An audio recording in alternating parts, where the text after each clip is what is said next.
북한이 코로나19 백신을 핵심 계층에게 우선적으로 접종하는 방안을 논의 중이라고 합니다. 북한이 양강도 해상과 삼지연 일대에 발령됐던 봉쇄령을 18일 만에 전격 해제했습니다. 북한의 국내 총생산 대비 토지자산 비율이 경제 성장률에 비해 상당히 높다는 연구 결과가 나왔습니다. 북한의 만성적인 전력난이 최근 들어 더 심해졌습니다. 북한 당국이 정치범 수용소의 수용 규모를 확충하라고 지시했습니다. NK나우 전태우입니다. 북한 당국이 국제 백신 공동구매 협의체인 코백스 퍼실리티로부터 99만 명분의 코로나19 백신을 제공받을 예정입니다. 코백스의 백신 배분 보고서에 따르면 북한은 백신 위탁 생산업체인 인도 세럼 연구소에서 만든 아스트라제네카 백신 199만 2천 회분, 99만 명분을 공급받습니다. 이런 가운데 북한 당국은 백신 접종 우선순위를 놓고 고민하고 있는 것으로 알려졌습니다. 고위 소식통에 따르면 북한은 6.25 전쟁 참전자, 혁명 유가족, 기관 기업소 주요 간부 등 정권에 대한 충성도가 높은 핵심 계층 중심으로 우선 투여하는 방안을 논의 중입니다. 또 북한은 백신 부족분을 확보하기 위해 지속적으로 WHO 백신 제공을 요청할 계획인 것으로 전해졌습니다. 북한이 양강도 해상과 삼지연 일대에 발령됐던 봉쇄령을 18일 만에 전격 해제한 것으로 전해졌습니다.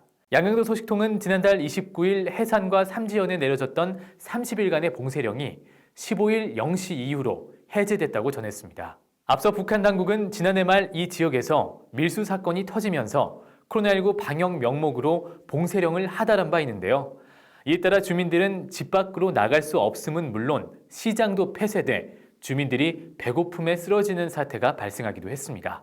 이에 몇몇 주민들은 당국의 조치에 불응하고 불만을 대놓고 토로했다고 하는데요. 이처럼 예고했던 일보다 이른 봉쇄 해제는 이 같은 주민들의 불만을 불식시키기 위한 의도가 아니냐는 지적이 제기됩니다. 이와 반대로 비슷한 시기에 봉쇄령이 내려진 자강도 자성과 만포시는 이번 해제령에 포함되지 않았습니다. 북한의 국내 총생산 대비 토지자산 비율이 경제 성장률에 비해 상당히 높다는 연구 결과가 나왔습니다. 한국은행 북한경제연구실에 따르면 북한 시가와 지역의 토지자산 총액은 2015년을 기준으로 215.7억 달러로 추산되는데요. 이는 북한 GDP의 0.72에서 1.33배 수준입니다. 또 이 같은 규모는 한국의 1970년대 또는 중국의 2016년 GDP 대비 토지자산 규모와 비슷한 수준인 것으로 추정됐습니다. 전문가들은 북한의 GDP 대비 시가와 지역 토지자산 비율이 소득 수준을 기준으로 볼 때 한국에 비해 대체로 낮게 형성돼 있지만 경제 성장률에 비해서는 낮지 않다는 점에 주목할 필요가 있다며 이러한 이유는 주택 공급 부족으로 인한 땅값 상승률이 높고 돈주 및 관료들의 주택 수요가 맞물려 토지자산 규모가 높게 형성돼 있다고 설명했습니다.